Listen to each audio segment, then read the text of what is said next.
Hey, what's poppin'? I go by the name Black Youngster. I represent 3 letters, CMG, and you'll listen to the back of the class.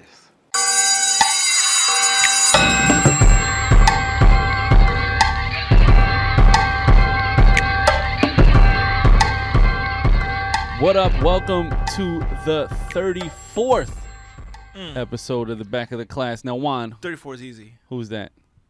Elijah Juan. No. You get one. I only get one. I could do like different sports, kid. I could do Elijah Juan, LA Shaq for basketball. That's a good one. I could give you. I gotta do New York Mets. Noah Syndergaard is 34. Our best pitcher. Right. Now, wasn't Walter the only one Payton not hurt right now? Wasn't he 34? I think Payton was 32. I No, could be wrong. OJ was 32. I think Payton was 32 as well. Okay, maybe. I could be wrong. But that's you why know what? you... Nah, maybe not, because I know a good friend of mine that you know, Harry, he's a big Walter Payton fan, and his favorite number is 34. And it might be because of him. Pretty sure so you might be right. If man. we're not, and we don't know what the fuck we're talking about, then call us out. It is what it is. You're listening to the Back of the Class podcast. We are your hosts. I am the Esteban Serrano. Me llamo Juan. And that's Juan. And my homie Zach Dion is too busy right now with all of the hip hopness and the writingness, the stuff that goes on Fuse.tv to join us, but we will hold it down in his absence. While he's not here, make sure you check out everything he writes on Fuse.tv. Yeah, man. It's pretty dope so. stuff. Exactly. So this week, it's like a heavy beef. It's like a beefy week, man. Mm-hmm. Okay, the game versus Sean Kingston and Meek Mill, that's going down. We got some updates with that. Kid Cudi and versus the industry. We got some updates on that as well. Via Twitter. Via the tweets. We'll talk about some dope stuff that's going on Fuse.tv. Of course, we'll do whatever happened to our brand new segment. And end it out, as we always do, with, what we're going to be listening to this weekend. But first and foremost, we have to send a RIP shout-out to Atlanta's Shorty Low. Shorty Low died in what was described as a fiery car accident. Yikes. Yeah, it's terrible. Shorty Low was he was an MC. He was part of the Atlanta scene, and he had that one big record, L.O. Are they investigating? Like, do they suspect foul play? I don't know. In rap, is just so rare that it's an accident, especially in that Atlanta scene where he's from and all that good shit. Right. So I don't know. So we just send condolences out, and hip hop, which is a beautiful thing. When anyone passes away, there's always people shouting them out. I saw Joe Budden sent a message, and a bunch of other people. So R.I.P. Shorty Low.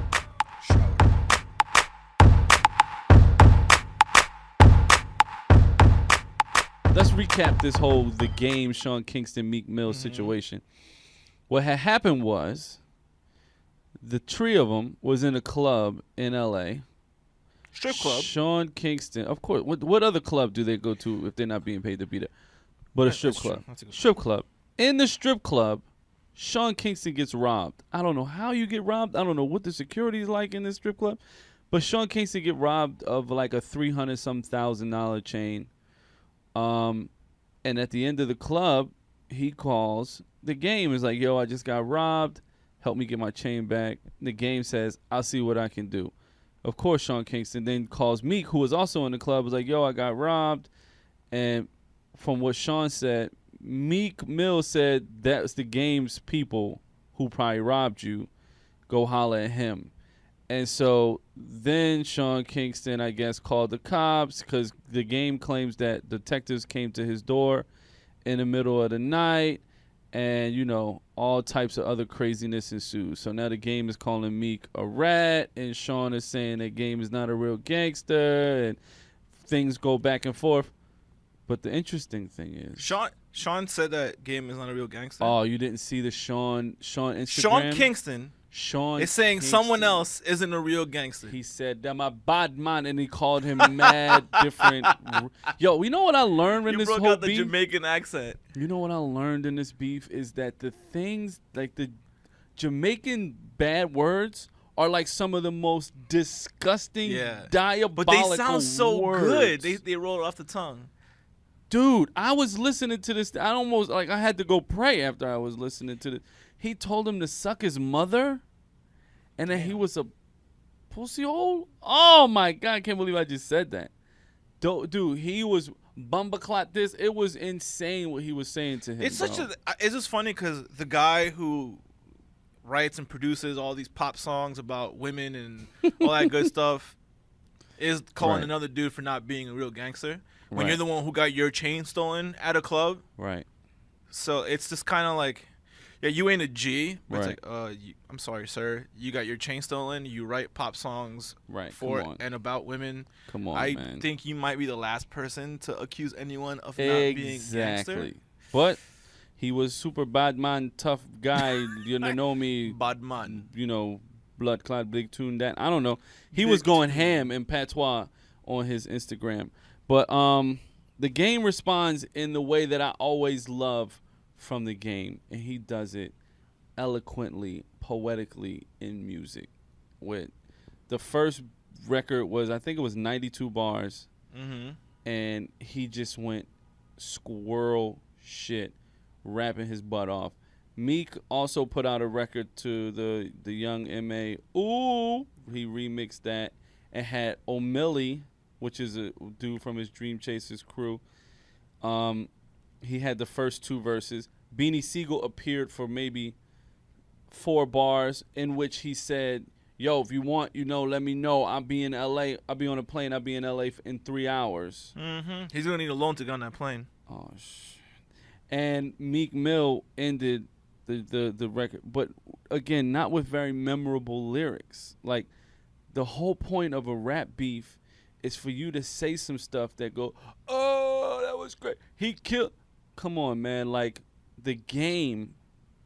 And then the game, today, he released his version of the Young M.A. Ooh remix where he bodied everybody. And, like, the bars were insane. My favorite part of his retaliation was the memes, man, on his Instagram that he created. God. The one, not memes per se, but the picture of him. And I'm sure everybody's seen it because this was last week. We're talking about it just because of the recent developments. And he was on Wendy Williams. We'll talk about because he talked more about at length about the beef. But the picture of him and Nicki and that caption of the last time Nicki held a real nigga, like that shit. Ooh. If some dude said that shit about my wife. Right. Now, there's the picture he's describing is a screen grab of the game's video where Nicki Minaj is in the video and she's snuggling the game. So he says that's the last time. You know what? You know what sucks too, because like when you're Meek and you're at this point where you're like a, I don't want to say he's on life support. He kind of is after the whole Drake debacle. I hate to agree, but I agree. I think he's on like he should be concentrating on putting out good music, and a project that is not central on like beef. Right. But he can't. It's almost like he can't help getting into these situations. Like no one told him to say that shit. Right. It's just funny, like, and then it opens a can of worms in the whole culture. It was like, well, are you a real G for not giving a fuck and actually calling dude out and snitching on him? Right. Or are you not a real G because you actually snitch, which is the street code of not snitching? Right. It's a weird. I just feel like he can't help himself, and it hurts him immensely. Because now, I've heard all of Game's tracks that he's come out with. Right. I heard half of Meek's and I wasn't interested. I didn't think it was good. And they weren't the headlines. Meek responds to Game. Right. It was all Game goes at. And to be honest, Game never initiated shit. It was all Meek, saying what he said. And then Sean going all, patois on Instagram and all that good shit. Right. And I was just telling you before because he was on Wendy Williams and talking at length about the beef and all that shit. I always feel like Game... He's so good at walking that line in the middle of being that street blood from L.A. who has the credibility, but he also walks the line of, down to earth, down to talk about whatever, and good dudes. He has like the foundation, the Robin Hood Foundation. Right. He does the stuff with Snoop with the cops, try to improve relationships with cops and neighborhoods. He walks that line very, very well. Right. But he also could rap his fucking ass off. And he's shown time and time again he's not a good target to go at. Right. Because he really doesn't give a fuck. And another thing, like, yeah, man, like you can't neglect the fact that the game is a rapper. Mm-hmm. Like, scratch that the game is an MC. He will destroy you with his words, bro. There's nothing you can do about that fact. You can't fight him because he's turbo gangster. That was like a Final Fight Super Nintendo boss. Exactly. You can't fight Turbo Gangster from Streets of Rage. Mm-hmm. You can't fight him. Was you that can't. Streets of Rage? Yeah. You can't fight him. You can't. At this point, like, I would hope, if I hadn't heard any music, I would say this would be a good rap battle. Mm-hmm. But now I've heard the music, and once again, I'm very disappointed in my Philadelphian, Meek Mill, man. Like, it's not even a good rap battle because the game clearly wrapped him up in a body bag. Yeah. I mean, what do you how you think? What is the outcome? Are they gonna squash it eventually? Is it gonna die out like the Joe Budden and Drake thing? Here's what I've learned, right? And I'm from Philly, so I know this immensely. Philadelphia gangsters don't respect any other place in the world in terms of, like, their hood. Like, we leave Philly and think that it couldn't possibly humanly be a worse hood Philly has than the one that we're Philly from. has a complex. And I gotta be honest, our hoods, not that hood in comparison. I mean, yeah, they're hood, just not. But you ain't Little Rock, Arkansas hood. Yeah. You ain't Chicago, Chirac hood. Baltimore. These are like immense gang culture. Philly is not a gang culture unless you're Latino. They're not crazy gang culture. There's parts of the city that don't get along. There's projects that are notorious. There's drugs. Sure. But they ain't like, I bleed for this color. Yeah. Like, that ain't. Like, there's a level like of that. gully, and Yeah. Now, I'm not saying it ain't no G's in Philly. Yeah, no, like, 100%. Let's be very clear. 100%. But, like, these dudes, like, like the game was saying, like, I was in a tug of war between the Bloods and the Crips when I was 12 to get, getting recruited by a gang. In Philly, you ain't getting recruited by nothing. You looking for it, you find it. Yeah. But it ain't looking for you, so to speak. Like, I just hope that it doesn't end in any, sorry for the term, fuckery. That's probably the third time I curse. Honestly, I'm trying not to. But, yeah, I hope it doesn't end in any fuckery or anyone getting hurt because, like, we don't need that shit. Like, we should be way past that. And we have been. Like, none of the beefs in recent memory, barring a couple of scuffles here and there, have turned, on this level, on the surface of the consciousness of hip-hop. I'm sure, there's stuff that's gone on in, like, the underground bowels of hip-hop and the come-ups and all that shit. Hopefully they just end up squeezing it. Please don't squeeze it. I hope they end up squashing it. It's entertaining to us. It gives us something to talk about. But it is from a music standpoint. Like, I would hate to see the game. And, like, I've been around the game and his crew when I was in L.A., in studio situations. I met him in an interview, too, once. And when you think the game is like this standalone robo-gangster, then you haven't seen his crew. His crew are, like, shorter, obviously, because he's 6'4", 6'5". His shorter robo-gangsters, man. Like, you remember when Game got into that beef with that dude from Miami with the stitches? Yeah. His manager knocked the dude out. Like, it wasn't even the game. Like, you got to understand, like, his whole team is of that same cloth. Like, I would hate to see any physical confrontation. Now, here's my question. At what point, if you're Rock Nation, are you dropping Meek Mill from his management contract? I think you got to wait to see, because until right now, he's still a name, and he's still, for the most part, putting out music that people care about. Right. His stock is, it's declining. But he's still a name, and he's putting out music. I think it all depends on what his next project does.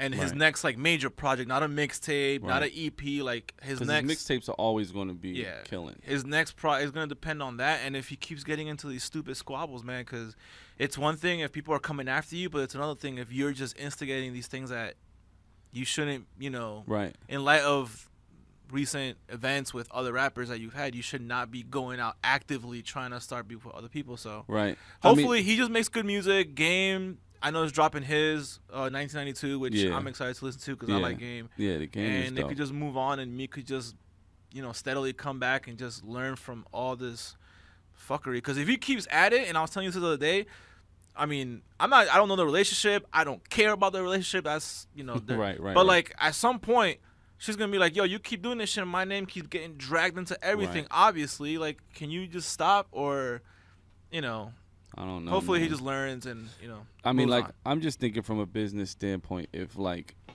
you're a liability in certain markets to fill up venues, to sell records, to tour, to promote in these areas. If you keep getting, you can't go to Canada anymore, or maybe that's not a big market. Maybe it is, but in the world where music is worldwide, you're selling records. You can't sell there because they hate you. Also, LA you is a can't- big market. He's already like he's become a punchline. Yeah, he definitely. He's become a punchline, and it sucks because he's good, man. Like, he's not a shitty rapper. No, Like, man, Meek he's is good. man. It's I just agree. he keeps getting himself into these unfortunate situations. So A we'll series see of what happens. unfortunate events. Word. Moving on, to your homie. Cudi. I mean, last week we talked about him, and then that same day or the next day, my Yeah. man went on Twitter and just Let it go. he let it fly. go. Yeah, so Kid Obviously, Cudi- everyone knows what he Right. tweeted last week about the industry. He called out Drake and Kanye. saying Ye and Drake could catch it too and all this Right. other shit. And he's like, I'm working on shit no one's Right. gonna be able to. Just like just doing on the pedestal like me, I'm the greatest Right. in the world type shit, which is fine. Yeah, but at the essence of his tweets was kind of disappointment with people who he thought were his friends and allies in the music industry. He found out were not, and so that was It was kind frustration. He was just he was from venting that frustration. And the reason we're talking about it, even though because this happened last week, is because why? because last night in Houston, Kanye West on stage during his concert said that Kid Cudi is his brother, and that there has not been a more influential artist in the last 10 years. Cudi is the most influential. And we agree on that. It wouldn't be no Drake. It wouldn't be any Kanye. It wouldn't be any Mac Miller, Chance the Rapper, Travis Scott. It wouldn't be a lot of He these did it. artists that we really appreciate had it not been for Cudi breaking that mold of emo rap, loner Skinny rap, jeans, skinny jean, like Bapes. switching he it up was first on a lot of on shit. a lot of stuff. So like that statement definitely it holds has- weight. It holds And weight. no one can And really argue saying that coming statement. from Kanye, who is Right. arguably on the same level of Exactly. influential musically, culturally. Exactly. I feel like him saying that has to be a result of them having some type of behind. But the see, I curtain didn't get that conversation. vibe. No, I mean, because why he would? said, "I hope he's doing well," which means that he don't know if he's doing well. Because initially, when the tweets went out, Ye said something about like, don't mention Ye name or some shit. Right. So that might have been just a reactionary thing. But for him to come yesterday and say that, maybe they exchanged some sort of communication, a text, an email Right. through a mutual friend. For him to say that, on the other, like Drake did the most Drake thing in the world. He was just like, what did he said some shit like, "Who the fuck is Kid Cudi? Where all my ladies at?" Like that is literally the most Drake shit Wow. he can do. And he, to his credit, was just like, I'm not gonna, I'll He's say not ignorant. he's not gonna. Again, to serve to my formula of what I think, he's not gonna fuck with people he knows he can't Right. Can't out- fuck with. out rap. like Joe Budden. Right. I hope his album lives up to what he's saying it's gonna be. I really do. yeah, man. I It's would been a hope- while since a good Cudi album I would hope they're dropped. him and Ye get on good terms so they could do music again, because that'd be fucking dope. Right. So I mean, we'll see what happens, but I'm definitely good to see Ye say that. Now, do you think the whole tweets about the industry? Do you think that helped Cudi or hurt Cudi? I think it helped in the fact where everybody was talking about Cudi again. Not necessarily for all the best reasons, but people were talking about him again. Right. And also, like, his fans were coming out for support. Like, we agree and we Right. can't wait for what you got. But then you also having people who are like, yeah, your first 2 albums were fucking dope, Right. but the stuff since has been up Yeah. and down. Mm-hmm. It just puts them in a conversation, which is what you want right before you drop a project, because Right. it makes people wonder, all right, let me listen to this if it's going to be what we expect or if it's going to be some of the new stuff that he's still trying. The stuff where he's like on this pedestal talking about this stuff is, never before seen her, when you're putting this whole,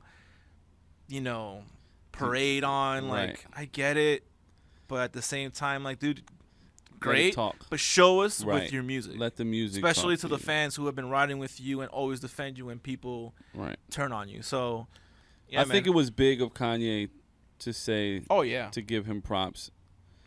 I agree with you. I hope that this means that they can get on some good terms and make some good music, pun Yeah. intended. word. Yeah, man. So now let's kind of talk about something that we probably should have been talking about a lot more on this podcast, as we are a Fuse podcast. Sure. But we've been doing a lot of dope content. As you know, Juan and myself and Zach have been going out to different festivals and events, but we've been covering the day-to-day stuff as well. So we just wanted to kind of put you on to some of the content that we're creating, kind of letting you know what you can find on Fuse.tv. And in recent news at ATL, the hit show on FX, with Donald Glover, a.k.a. Childish Gambino, has just been renewed. Maybe 3 episodes in, they already got renewed for a season 2, which is great because we really love the show, as you've heard on Yeah, this it's so podcast good. before. But Paperboy actually came through, and you interviewed I him. interviewed Brian Tyree Henry, who plays Paperboy, who was the coolest dude. Right. Now, Now, is he anything like Paperboy, or is he an no, actor? he's not. No. Which makes him a really, really even, more holds weight at how good of an actor he is. Right. Super cool dude. We chatted about the show and some of the stuff he's done in the past. Cause he's talented. He's done musicals. Wow. He danced, theater stuff, and he's doing his thing on television right now. He's doing Yeah, movies. man. He's in Vice Principals on HBO, Oh, which nice. is a completely different Character? character from what he plays in Atlanta. The dude's talented, man, and we had a Awesome. good chat. I definitely would recommend you checking that out on Fuse.tv because it was a good interview. Yeah, man. So if Yeah. you're looking to dive into, usually what happens is when the show is a hit, we want to know everything about everyone involved and the characters and all that stuff. So if you're really digging ATL, then check out Fuse.tv because there's definitely some, Yeah. interview stuff you can find on there. Yeah, we're always interviewing new artists, established Yeah. artists, Absolutely. whether they're dropping mixtapes, EPs, albums, new videos. I just talked to Mario, the Yep. singer, last week because he dropped his new video for his single "I Need More."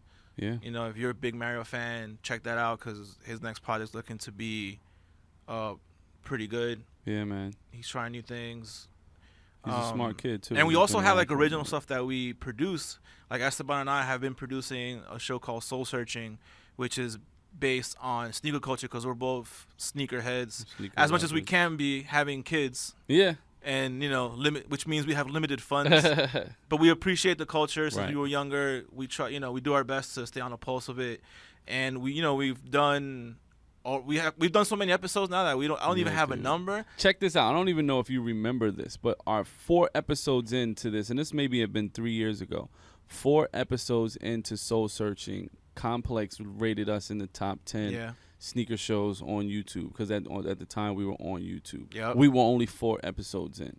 And if you're wondering, but what do you go? What are the shows like? What do you do? Right. We've done shows where we've gone to brands like Reebok to their Mhm. campus and interviewed their president about their signature sneakers with hip hop we- artists we like the talked- Rick Ross kicks and the Tyga kicks. We interviewed the dude who invented the Reebok pump. Yeah. That's one of the great. We talked to Mutombo about his Adidas.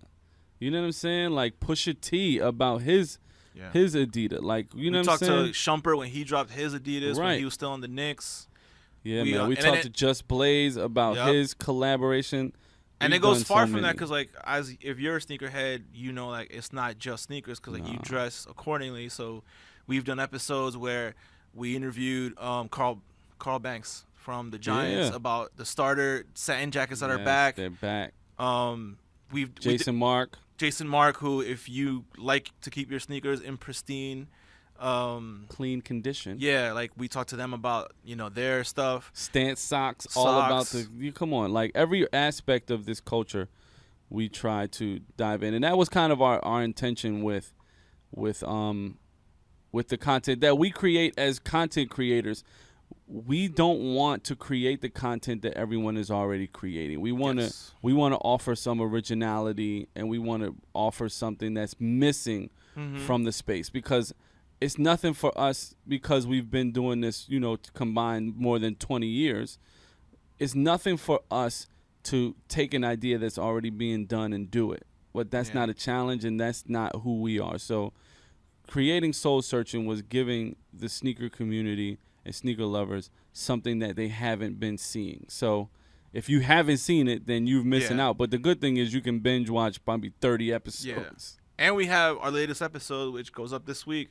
We went to Mr. Throwback here in downtown Manhattan. Yep. If you don't know who Mr. Throwback is, check him out on Instagram. He's a dude who sells throwback everything. He sells throwback jerseys. He sells throwback jackets, throwback shirts, sneakers, throwback snapbacks, hats, toys, sneakers, and VHS tapes. And if you're wondering, well, what does that have to do with sneakers? We're in the era of retro sneakers. Yes, we Everyone's buying sneakers for the 4th time in their life. Like, people are on their 3rd pair of Jordans. People on their 3rd pair of Shaqs, Iversons. You know what I'm saying? Like, so for a lot of people, you buy a certain colorway of a shoe, you like to match that with a jacket or a jersey, a shirt, a snapback. So that's how we incorporate our love for sneaker culture with things that you probably wouldn't think of that do connect. So definitely be on the lookout for that, because it was a really dope episode, and good dude too. Absolutely hilarious. It was a lot of fun. We went to the store downtown. Check it out on fuse.tv. It's Throwback Thursday. It's Mr. Throwback Thursday for Soul Searching. So Juan, do you have a whatever happened to this week? You know what? I haven't listened to anything specifically where I was like, oh yeah, whatever happened to. Do you have one?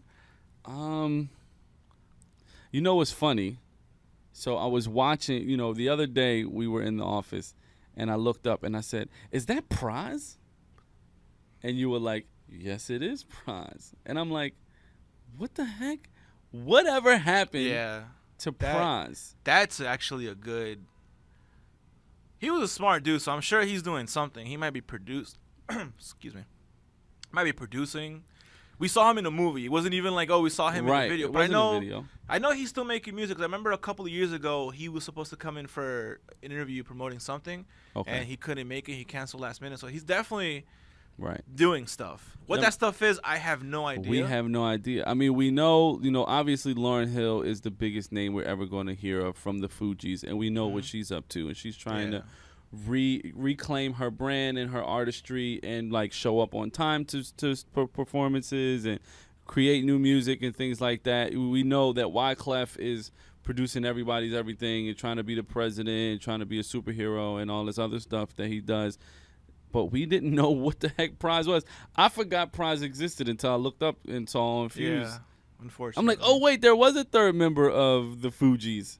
His name was Praz. So if you guys know what's up with Praz, hit us up using the hashtag The Back of the Class Podcast. I always, for some reason, every time I think in a Wyclef, because obviously we're talking about Praz. Right. And I can't think of Wyclef without thinking of making the band, the Puffy band. Oh, that is a great whatever happened to. Whatever happened to Because to this day, where is Young Choppa? Oh my God. Where is Elliot Ness? That'd be a great little piece of finding out where those, where's Dylon? Right. I wonder where all those people are, because that was a hit show. Right. And they tried to make a go of it with some songs that one of them hit, maybe the rest didn't.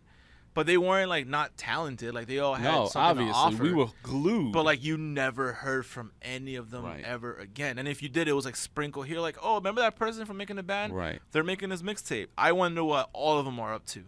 No, that's a good one. Like, where's Dylon right now? Oh, he's somewhere being top 5 though. I thought you were gonna say that. he's out somewhere spitting that hot fire.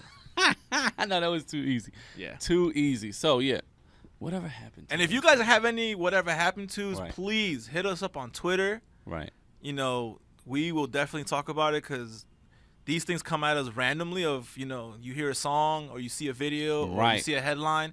So if you have any, definitely send them our way to me, Esteban, or Zach. You dang right. All right, let's end this how we always do. What are you listening to this weekend? I'm sorry, I'm not listening to anything because Destiny's new expansion came out. So I will be glued to my PS4 Already. this weekend playing that Rise of Anna. No, Rise of what? Rise. Rise of Banner. Yeah, that should be a David Banner album. Rise of Banner. Yeah, I'm gonna be playing Destiny all weekend. That's basically it. Sorry, no Word. music this week. Well, listen, you know how I feel about Destiny. That is the greatest game of all time. But 2 things. One, it's the 10-year anniversary of Lupe Fiasco's Food and Liquor album. In my opinion, a classic album. One of my favorite albums I love that album. of the 2000s-ness. So I'm going to be listening to that album, kind of reminiscing. Is it the first one, right? Yeah, the first That's one. the one that Pharrell produced. Yes, that Jay-Z executive That shit's produced. so good. That has some Kick amazing Push lyrical and- yes, Kick Push and all of those amazing records. So I'm going to be listening to that this weekend as a nostalgia record. But one of these artists that I've been keeping my eye on a lot lately, who I really, really, really, really like, and I would really, really encourage everyone to go check out, is this kid named Mick Jenkins. And he is a mixture of like a Kendrick, like he's a dope conscious rapper, but like a very jazzy quality to his music. Okay. And he's punchline heavy. Like his lyrics are so like it's like an onslaught of dopeness to where you gotta rewind to make sure you caught everything. He's finally dropping his album and he's dropping it this week. Nice. So I will be listening to gonna Mick check that Jenkins. The name of the album is The Healing Component.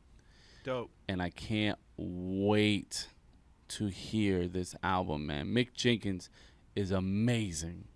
So that's what I'm going to be checking out this weekend while I'm playing some Destiny. Maybe while I'm running around in the Plague Lands, I'll be bumping some Lupe or some Mick Jenkins. Word. You know what? At some point we should we give our gamer tags or maybe not? No. Not right? No. Oh, we'll see. Anyway. I'm very selective with whom I game. You know Yeah, what I'm that's talking true. True that. It's Yeah, a Fire real- team's only 3 people, bruh. So, Right. Unless you're doing raid, then Yeah. bet. All right, right. y'all. That has been episode number 34. So hit us. Give me 2 more. 2 more 34s, Juanca Oh, you David. put me on the spot right now. 2 more 34s. I believe Is Charles Barkley 34? Charles Barkley is 34. Charles Barkley. I want to That's go one. Kevin old school. I'm gonna throw a name that you Go probably ahead. haven't heard in years. You remember Kevin Duckworth? Nope. Portland Blazers back in the early 90s. I don't think he was 34 though. Kevin Duckworth. J.R. Ryder was 34. J.R. Ryder was 34, and Ricky Williams. Oh yeah, because we From looked the at that jersey Dolphins. at Mr. Throwbacks. Yes, we did. Ooh, callback. Yep, number 34. So this has been episode 34, the Charles Barkley, Walter Payton, Akeem Olajuwon, Shaq with the Lakers, Noah Syndergaard, New York Mets. Noah Syndergaard episode. Hope you enjoyed. Talk to you next week. Peace. Peace.